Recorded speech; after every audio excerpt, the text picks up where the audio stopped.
The Secret Lair system sucks. Almost 1,600 unique Secret Lair cards have been printed since 2019. Let that sink in, guys. Secret Lair drops used to be a collector's dream, but now things have changed, and not for the better. Thousands of players are stuck in long queues, only to be told they're too late. What's happening to this once beloved system? Today, I'm going to shine some light on Secret Lair to explain why the system sucks, how Wizards of the Coast is fueling the frustration of players, and what this could mean for the future releases. Stick around because I've got one of the rarest Secret Lairs ever, one that has been sold out within minutes to open, and I've got my hands on it and I want to show it to you. My name is Mittens, nice to have you here. If you like Magic the Gathering content and pack openings and the occasional evil corporate conspiracy theories, consider dropping a like and a sub to this channel. It helps out more than you could ever know. Thank you so much. See you for the opening after the intro.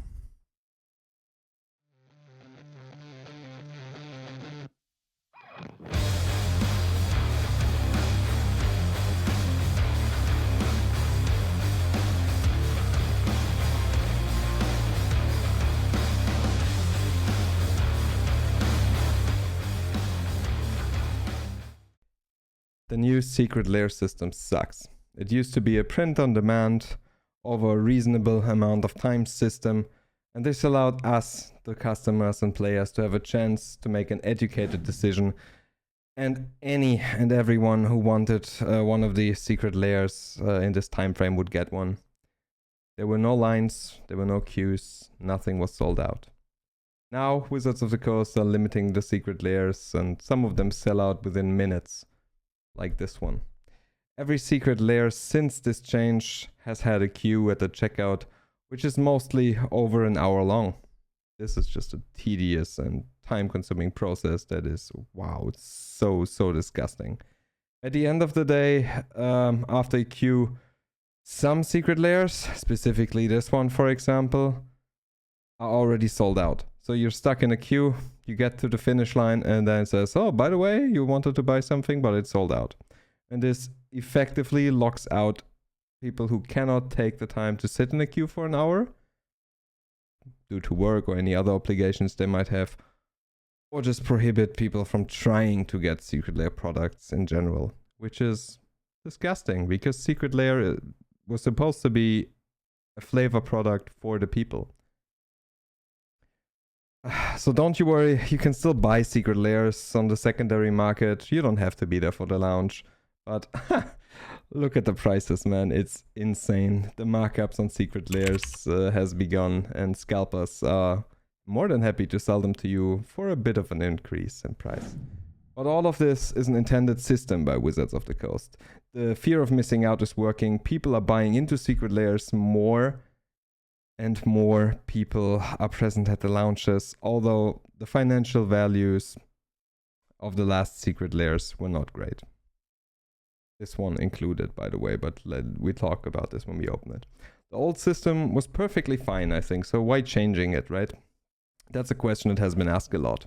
With the reworks that Wizards put into it and the delivery times being sped up, there was virtually no reason to change it. And only an executive at Wizards can tell you why they did this. I can only assume that it might be to create guaranteed revenue or streamline the production processes of the cards, but in the end, we will never know. No Secret Lair was ever sold out faster than this one I'm holding in my hands, Monty Python and the Holy Grail, and I want to show it to you. However, we do see changes in the availability of Secret Lairs, even with a new limited edition or a limited print setup. So one can only assume that Wizards of the Coast are either testing to finding their way into printing the right amount of Secret Lairs, or they're just taking us for fools. In the latest extra live drop, they even went back to printing on demand, which makes all of this feel more like a test run on how to make the most profit from this product. But it remains to be seen whether we stay on printing on demand or going back to this limited edition model again. Because, like, I don't know what they're doing, man. It's super weird. Anyways, today we're gathering to open this one because I got my hands on it. It was sold out within, I think, an hour. Both Volume 1 and Volume 2. I only got the foil editions because the non-foils, when I wanted to put them in my basket, were already gone. Let's open it. I want to show you Secret Lair, Holy Grail, Monty Python. Yeah, so let's go, guys. So I think in the Volume 1, if I'm not mistaken, we have 5 cards and 1 bonus card. Oh my god. Yeah, let's see what we get. One second thought, let's not go to Camelot. It's a silly place. As always, Secret Lair is a flavor win. Straight from the box. Thank you for purchasing Secret Lair. Yeah, of course, man. You're welcome, wizards. You're welcome. Alrighty. The first card is already a huge flavor win from the Secret Lair. It's Tim the Enchanter. There are some who call me Tim. Prodigal Sorcerer. It's a huge flavor win, but doesn't see a lot of play. And if you're asking why is it a flavor win, well, the sorcerer, the prodigal sorcerer, hard word for a non-native speaker, has always been called Tim. So there you go. There you have Tim the Enchanter. There are some who call me Tim. Straight up from the movie, perfect line, perfectly delivered. Second card is Bring out your dead! Buried Alive. Search a library for up to 3 creature cards, put them in your graveyard, then shuffle. It's a commander staple which is, I think, modern legal since Modern Horizons 3 as well. So it remains to be seen whether anyone's actually playing it in Modern in the future because, well, we never know.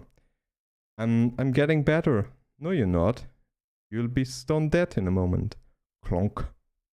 Man, anyone who remembers the movie just loves everything that is in the Secret Lair. 'Tis but a scratch. Dismember. One of the best removals ever printed due to its playability in every color combination, its versatility and efficiency. 1 mana, 2 Phyrexian, so you lose 4 life. You pay 1 mana for an instant speed, -5/-5 until end of turn. Man, like nothing better. It's just one of the best removals you can have. Also, crazy good. I'm still a bit in disbelief that they didn't take the Black Knight, because there is a Black Knight in Magic. But yeah, man, nonetheless, great card. Let's move on. The African Swallow, or boom, the European Swallow. It is a simple question of weight ratios. Who doesn't need a Birds of Paradise? Who doesn't play Birds of Paradise in any of their decks? And this thing is just the biggest flavor W Birds of Paradise has ever seen. It's beautiful artwork, it's a beautiful card, and one of the very first and key scenes from Monty Python, and it's just, man, it's just a W, it's a big win. Great card, beautiful card. What would you play? The European Swallow or the African Swallow? Let me know in the comments. Then we have our 5th card from this shop. We want a shrubbery! 3 visits. Search a library for a forest card, put it onto the battlefield, then shuffle for 2 mana sorcery speed. Well, it's a powerful commander card and a flavor W. Again, it's one of my favorite parts from the movie as well. This is a great scene, and the depiction of it in this artwork is beautiful. Other than that, no, wait, one that looks nice and not too expensive. The Knights Who Say Nee. Man, last card from the Volume 1. The Counterpult, Goblin Bombardment. Great for any Goblin tribal deck, mostly commander play, and again, flavor. I mean, sacrifice a creature, Counterpult deals 1 damage to any target. And then, probably the first words in French that we all ever learned. Fetchez la vache! Quoi? Fetchez la vache! Was this the first French sentence you've learned? Let me know in the comments as well. Man, what a great, great, great Secret Lair. Let me put it up here.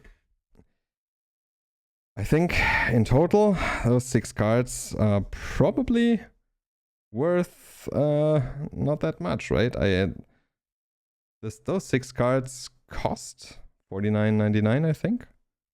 $50, let's say. And their total value is about 26, and that's freaking crazy, right? But the flavors that you get, ooh, man. I will give you my final verdict in the end, but boy, oh boy, was this Secret Lair one. All right, let's look into Volume 2.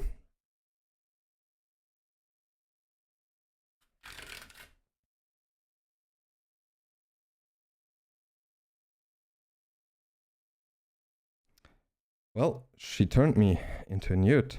A newt? It got better. Once again, thank you for purchasing Secret Lair. You're welcome, wizards. We continue to purchase this. And here we go. You've already seen the first card, the Bridge of Death, which is a very, very fun commander card. I think it's even a commander win con in a everyone loses deck. Which is kind of silly, but there we go. The Bridge of Death, door to nothingness. Great commander win con card in the everyone loses deck, and I think sometimes played in Khan Wishboards in Modern as well. What is your favorite color? Blue. Right, off you go. Second card in this one is Sir Bedivere's Scales. Ashmon's Altar. This is one of the, I think, up-to-date, still best Commander SEC outlets ever printed, but it also, outside of Commander, doesn't see play anywhere else. So logically, if she weighs the same as a duck, she's made out of wood, and therefore a witch. Well, that's how it works, right? That's logic for you right there. Beautiful card, beautiful artwork. I mean, great movie. Then we have good old Castle of... Castle of enters the battlefield with 10 ice counters. Remove an ice counter, and when it has no ice counter on it, sack it.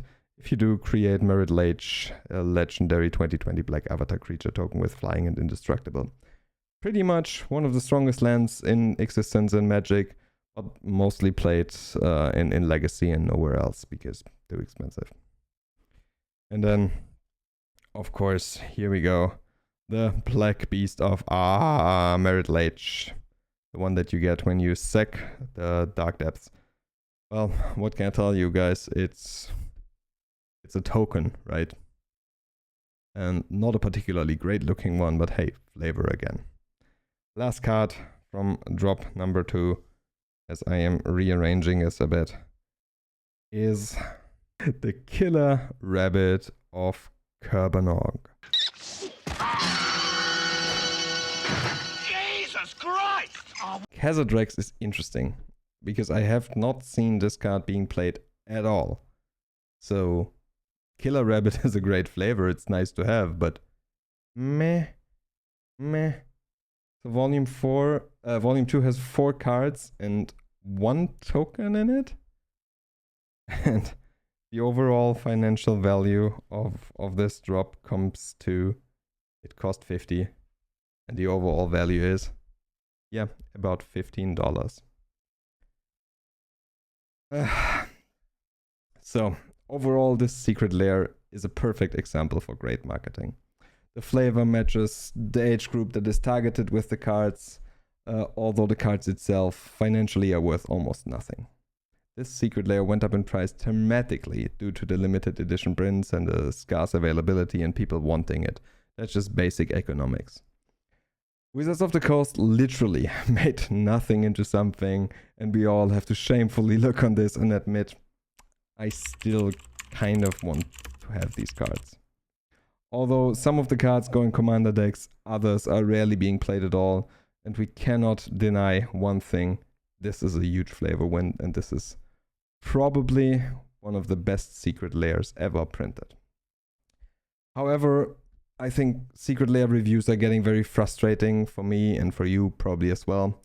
So please let me know if you want to see those cards in real life, well, or being opened on camera, or if you want to get away from Secret Lairs because it's just a super frustrating thing currently. Well, let me know. Let me know down in the comments. My name is Mittens. Thank you for watching, and as always, keep in mind it's not about the values we pulled, because definitely today it isn't. It's about the fun we had, and I had an amazing time hanging out with you guys and opening 2 very nice Secret Lairs.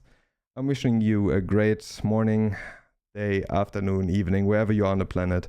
I hope you have a great day, and I shall see you in the next video. Bye bye.